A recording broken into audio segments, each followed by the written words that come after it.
Bismillahirrahmanirrahim. Alhamdulillahirabbil alamin. Wassalatu wassalamu ala asyrafil anbiya'i wal mursalin Muhammadin wa ala alihi wa sahbihi ajma'in. Amma ba'd.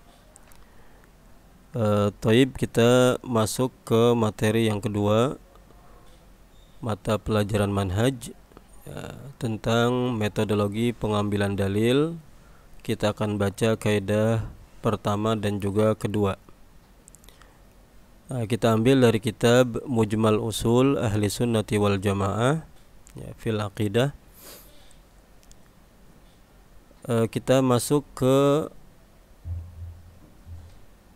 materi yang pertama tentang qawaid wa usul, kaidah-kaidah dan prinsip-prinsip fi manhaj talaqqi wal istidlal, dalam manhaj talaqqi wal istidlal, dalam metodologi mengambil dalil dan menggunakan dalil.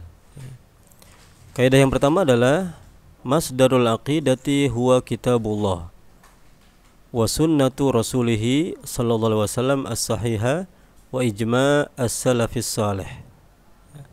Kaidah yang kedua, kullu ma sahha min sunnati Rasulillah sallallahu alaihi wasallam wajaba qabuluhu wa in kana ahadan. Kita lihat terjemahannya.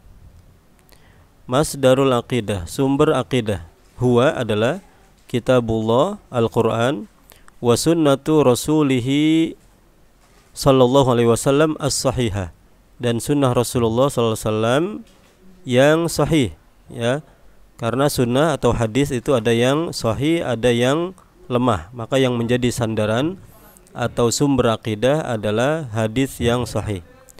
Wa ijma' as-salafis salih, dan ijma', kesepakatan atau konsensus para salafus salih.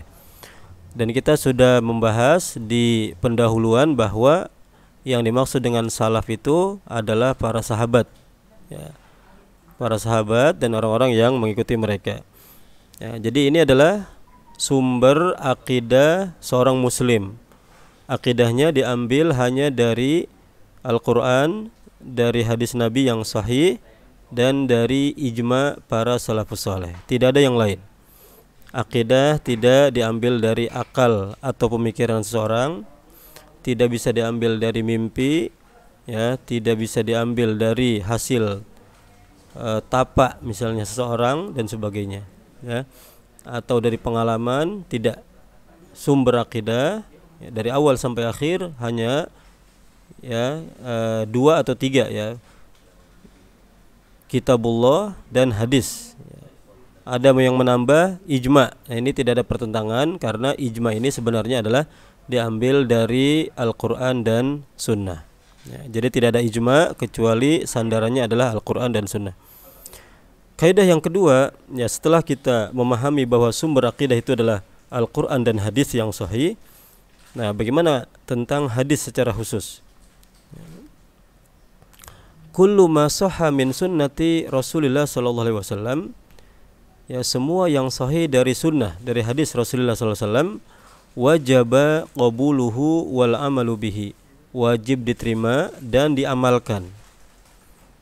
Manakala hadis itu sahih, maka wajib diterima dan diamalkan. Wa in kana ahadan fil aqaidi wa ghairiha, walaupun bentuknya hadis ahad, baik dalam akidah dan lainnya. Jadi hadis itu secara periwayatan ada dua, ada hadis mutawatir, ada hadis ahad. Mutawatir itu adalah hadis yang diriwayatkan di setiap generasi oleh perawinya itu dengan jumlah yang sangat banyak. Dari generasi sahabat, banyak para sahabat meriwayatkan hadis ini. Kemudian generasi setelahnya para tabi'in, banyak yang meriwayatkan hadis ini. Tabi'un tabi'in banyak. Terus seperti itu namanya hadis mutawatir. Adapun hadis ahad itu adalah hadis yang diriwayatkan dari Nabi sallallahu alaihi wasallam oleh sahabat, dengan jumlah yang terbatas, misalnya 2 orang atau 3 orang di kalangan sahabat. Di kalangan tabi'in misalnya 7 orang atau 8 orang, dan sebagainya. Jadi hadis ahad. Tetapi dalam kandungan hadisnya itu, kalau hadisnya sahih, maka tidak ada bedanya antara hadis mutawatir dengan hadis ahad, yang mana keduanya wajib diterima dan juga diamalkan. Ini menurut Ahlus Sunnah wal Jamaah. Jadi ya tidak ada bedanya antara hadis mutawatir dan hadis ahad yang sahih dalam hal pengamalan dan juga penerimaan hadis tersebut. Ya. Wallahu taala a'lam.